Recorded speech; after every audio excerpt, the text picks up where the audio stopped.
समर्थक आहेत, आमचे समर्थक या परिसरातील शेतकरी आहेत, आदिवासी बांधव आहेत, सरपंच सदस्य आहेत, या शाळेचे नागरिक आहेत. डॉक्टर हिनाताई गावितांना मदत करायची की नाही, मतदान करायची नाही काही तुम्ही सांगा, ती भूमिका आम्ही घेऊ.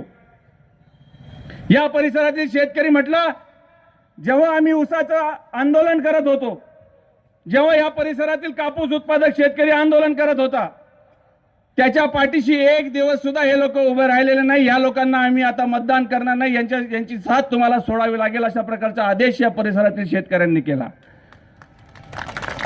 मागच्या अनेक वर्षापासून ही उपसा सिंचन जल योजना सुरू करू याच्यासाठीचे आश्वासनं देत आहेत. निवडणुकीच्या तोंडावर म्हणे आम्ही आता या सर्व 22 उपसा सिंचन योजना सुरू करू, सिंचनाची व्यवस्था शेतकऱ्यांसाठी सुरू करू. परंतु मागच्या 10 वर्षामध्ये फक्त इलेक्शन आला की फक्त तेव्हाच त्यांना या गोष्टी सुचतात, इतर वेळी त्यांना या गोष्टींच्या बाबतीमध्ये कुठलाही विचार करायला वेळ मिळत नाही. म्हणून आमचे शेतकरी म्हणतात की यावेळेस डॉक्टर हिनाताई गावित यांना मतदान करायचं नाही. जे रात्रंदिवस आमच्या सोबत असतात त्यांना आम्ही विचारलं की नक्की काय भूमिका घेतली पाहिजे, मदत केली पाहिजे का नाही केली पाहिजे.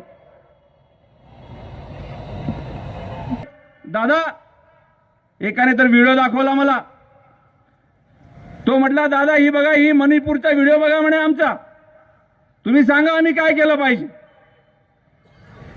एक आपल्या समाजाची जर कधी महिला जिची नग्न धिंड अख्खा मॉब काढत असेल, बेधुंद जमाव काढत असेल आणि त्याच्या बाबतीमध्ये एक चकार शब्द सुद्धा जर कधी आमचा निवडून आलेला खासदार बोलत नसेल तर त्याला आम्ही मतदान करू शकत नाही.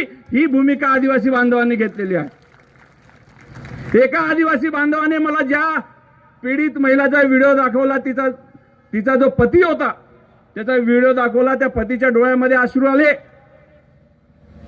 आणि त्या मणिपूरमध्ये ती जी महिला होती, तिचा पती या देशाच्या सीमेवर रक्षण करणारा सैनिक होता.